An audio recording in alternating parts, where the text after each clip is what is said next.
everybody. Welcome to another week of Chasing Frets. And my co-host this week is the illustrious Joe Gore. How you doing, man?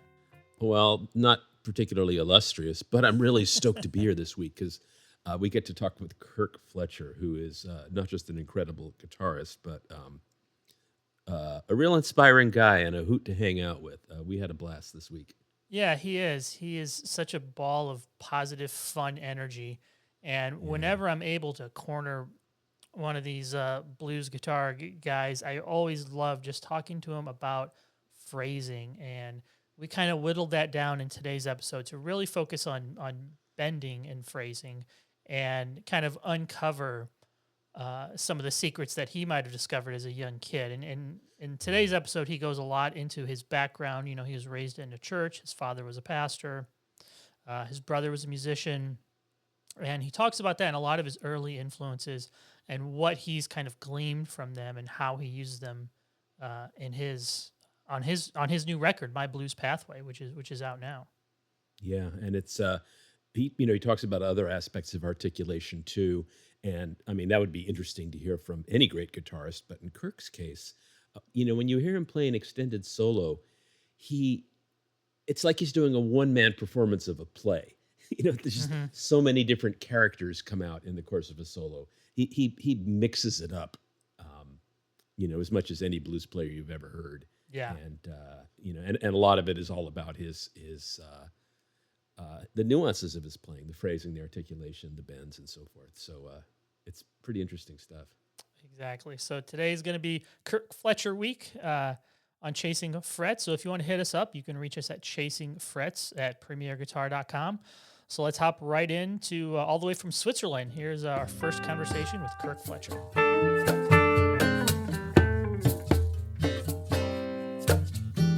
All right, Kirk, thanks so much for joining us, man. How are things in Switzerland? Everything is pretty calm. I mean, it's a little more calm here than it is other places. So that I'm really grateful for, but my heart is with, the US and all of my beautiful friends and family and musician friends and everybody. So, I mean, we're all just trying to get through it, really. Yeah.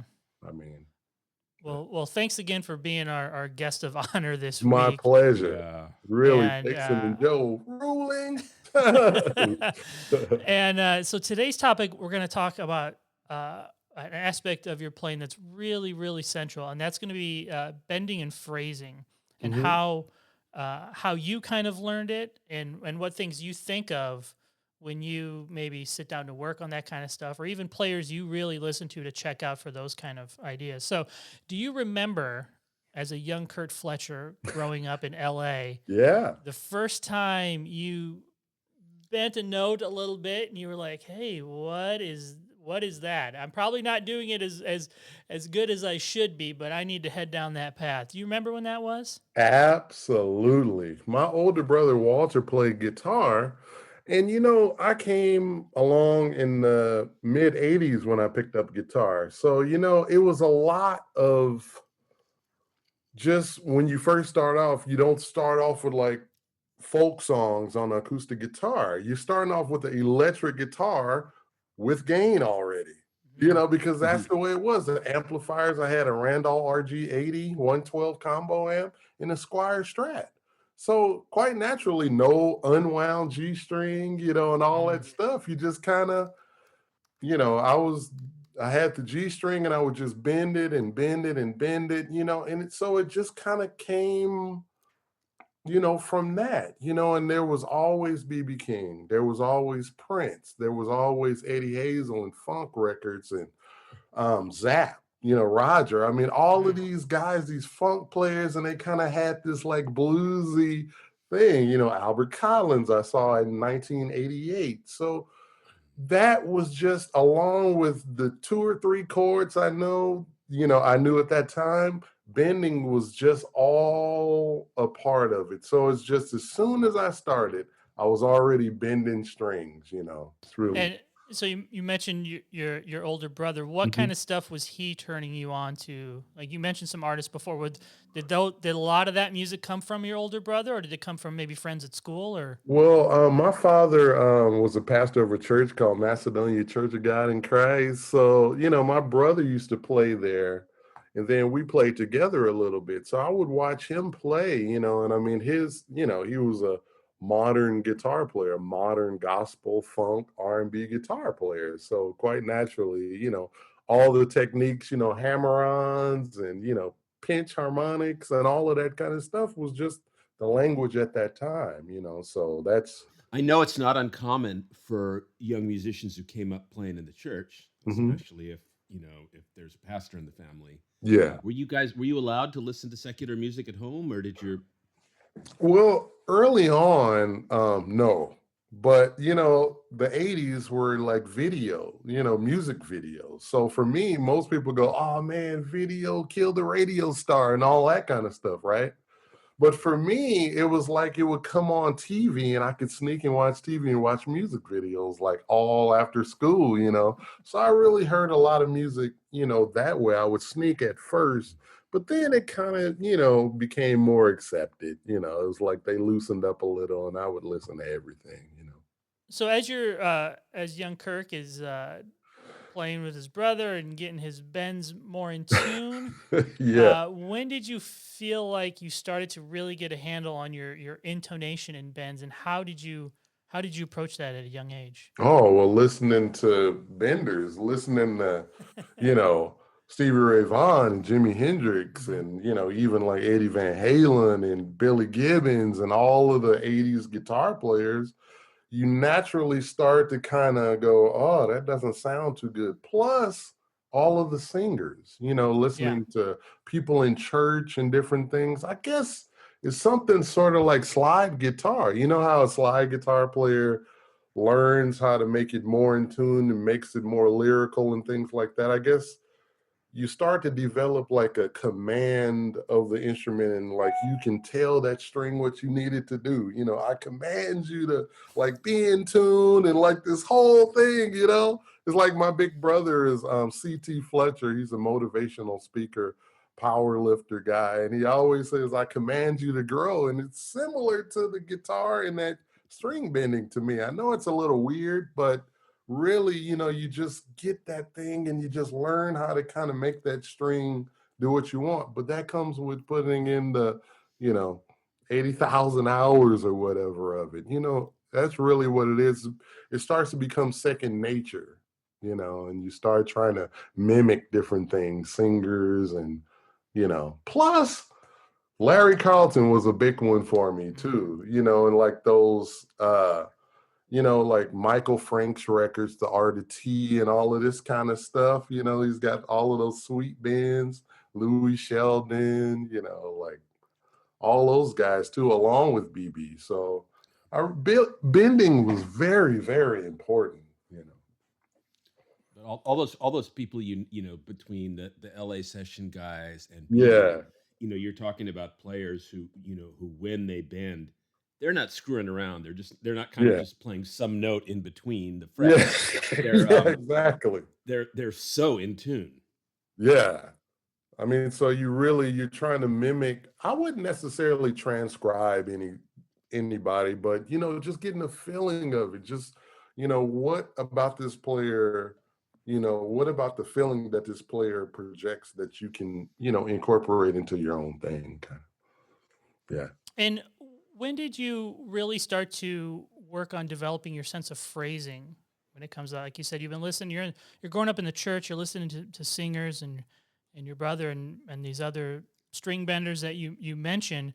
When did you really start to develop your concept uh, of phrasing when it comes to blues guitar specifically? Oh, that's a very good question. Growing up in church and growing up playing R&B and funk and all that kind of stuff, and then taking a guitar solo over that kind of music, you tend to take a guitar solo. You don't, it's just whatever it is. Plus, you're young, so you just kind of take a guitar solo and you kind of just do whatever you do. Maybe play fast, maybe, play some solo like Jesse Johnson from the time or Prince or something, But what happened to me was, really the Stevie Ray Vaughan thing, that learning all of that music, BB King, Albert Collins, learning all that. But then when I was about 19, I met Robin Ford, and I got to see him play and really take these blues influences and things and really learn how to like play them all over the neck, so you could have a little bit more of a fluidity, with your phrasing. So I'm not, really harmonically sophisticated. So I'm basically just playing pentatonic, minor, major pentatonic, the blues scale and things, and linking them all over the fingerboard. So, I took the phrasing from like Robin Ford, BB King, Otis Rush, Hubert Sumlin, Larry Carlton, the mix of all of these different guys. I could just go on for hours talking about all of the influences, but that's really when I start to think about, oh, okay, you have to say something and you have to take your time and space. And, Robin Ford hit me to like Miles Davis and all of these type players that, I didn't know. I knew about Miles Davis. I love Miles Davis, but to really listen at Kind of Blue in its entirety, you don't have to be a jazz musician to understand that they're playing with a lot of space. They're playing. Oh, that solo on So What? Yeah, Yeah. so just the concepts and the different ways of thinking about things in the bigger picture, like a Love Supreme and all of these different things. I don't talk about this stuff much, but you brought up phrasing, and I'm not a jazz player, but that really kind of like made me open my mind up, and it made me hear Muddy Waters and Howlin' Wolf in a different way and appreciate the space and the beauty of those recordings even more from, Robin hipping me to a lot of jazz records, It's crazy, but that's kind of how it went with the phrasing, Not to argue with you, but I think you're being a little bit excessively modest about talking about harmonically simple you are, because Oh. you stretch it. There's it's there's bits of you where you're definitely quoting a lot of swing stuff, a lot of Oh, yeah. 1950s Love that. stuff. It's a pretty huge vocabulary, and it's not always just straight up blues box stuff by any stretch. Well, sometimes, like this whole free thing. I think that, yeah, that the whole free and you sort of just take the music in and you appreciate the music and all the different kinds of things, and it just kind of influences you in a way. Everything you hear in some kind of way, a vocal melody or something influences you. So maybe the major scale or maybe just a melodic melody or something that I've heard and I'm misquoting it or something. But that's sort of it. It's just more about the music side of it than it is me really knowing what I'm doing, other than major, minor, minor 7, 13. That's about it. Earlier, when you were talking about bending in tune and how you kind of just almost by sheer force have to kind of will yourself into it, and Yeah. I think a good analogy you made was with slide guitar, because once you start bending that string, the value of that fret goes down, because Yeah. once you start bending it, it's up to you, not the fret, to decide when that's in tune. Did you ever mess around with slide guitar as a youngster? No, I heard, slide guitar players. A good friend of mine is Dave Melton from the LA area, and he played slide so good. I just like, man, I would just, if I ever needed slide, I just call up him. He's my dear friend. Why just call it? And I just lazy about it.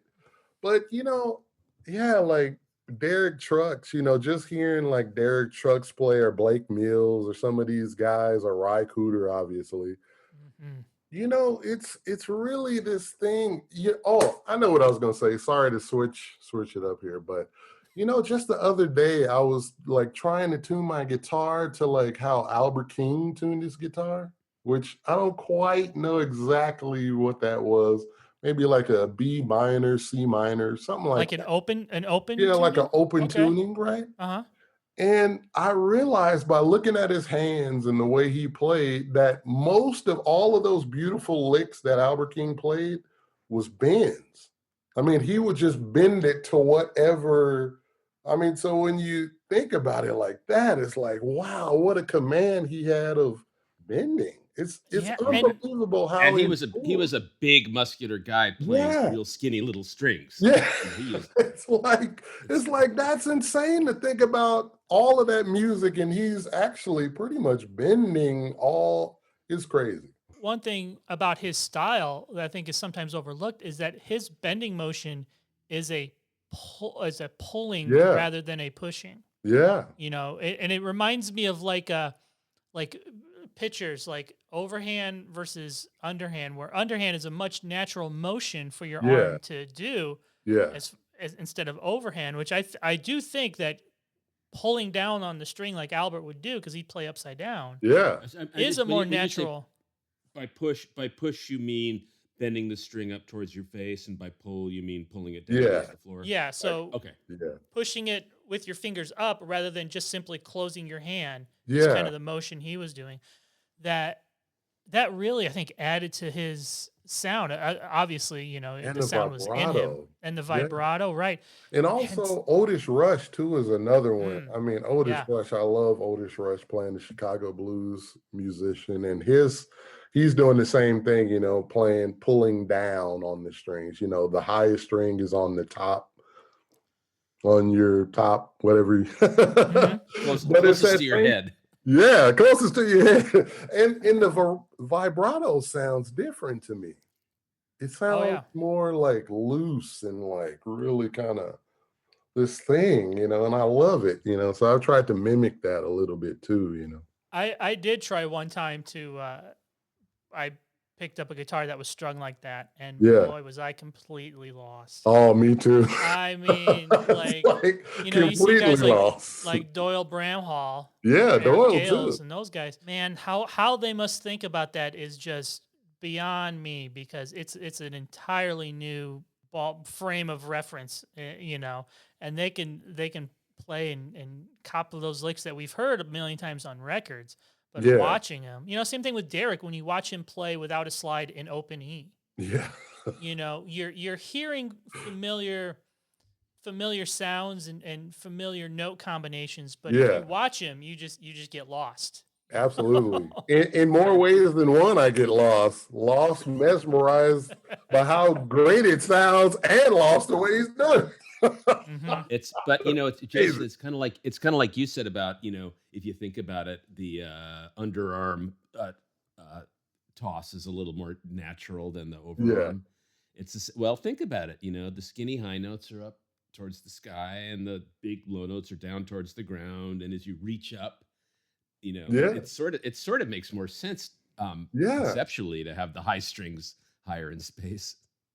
Maybe I'm doing it all wrong. Maybe All we're all. these years. Well, that's what's cool about guitar. Everybody does it wrong, and the results are so interesting. Isn't that great? I love it when That's people the do best things thing about wrong. guitar. Everybody invents it for themselves. So Absolutely. one thing I want to wrap up this episode with, Kirk, is you mentioned you're growing up in the '80s, Yeah. and you got hit by Stevie Ray Vaughan. Yeah. And I think it's really hard to underestimate how much of an effect he had on bringing blues music to the mainstream and Yeah. byproduct guitar and byproduct bending your strings like Albert King. Yeah. Like, what was it like in the '80s when this cat from Texas just kind of showed up on the scene? How did you first hear about him? Well, I first heard about him, I think, from my older brother, and he got the Texas Flood cassette tape. This was in the mid 80s though, and I heard that, and I just immediately, there are certain guitar players that I just immediately try and play the songs, and stuff. And it was really, you know, Stevie Ray Vaughan he had music videos and things like that on Yeah. MTV, so it was very accessible, him and Robert Cray too. And then when he passed away, you start to hear like his tone and different things like that on like beer commercials and different Hmm. things like that. So he really kind of changed the game to me as far as blues guitar and bringing that sort of Jimmy Albert King thing into the 80s, you know. So Yeah. it was a very, I think it was part because he was so brilliant, you know, such a great guitar player. And then the fact that it was so accessible at that time, you know, he was on the cover of magazines and videos, and you could easily get his music, you know, in the stores. So I think it was a combination of all that. And He then was a being, you legit know, rock star. I mean, yeah, you know. being 12, 13, 14 years old, you're right at that age. I'm sure it was like that for people digging on Hendrix, you know. Mhm. Of course, Hendrix is, yeah. Anyways, that'll be a whole nother episode talking about. No, I think Hendrix is underrated. Yeah, He's exactly. even better than people say. Yeah, I mean, It's like, you know, a whole like, you know, my, you know, decade by decade goes by with me, and I'm like, damn, I learned something new, you know, or I think about something in a different way with him. You know? Well, I couldn't agree more about you drawing the line from Albert to to Jimmy to Stevie Ray. Yeah, it's a straight shot through those three styles. Um, especially on the guitar, really. You know, the writing and all of the 3-minute pop songs Hendrix done that are still around today. That's a whole other thing. But just I'm just guitar. talking about the hands on the guitar part of it. Yeah, Yeah, well, thank you, Kirk, so much for my pleasure. hanging with us this week, man. I'm so excited to have you. So we're total gonna have him pleasure. back Thank you. later this week for a couple more episodes. So stick with us.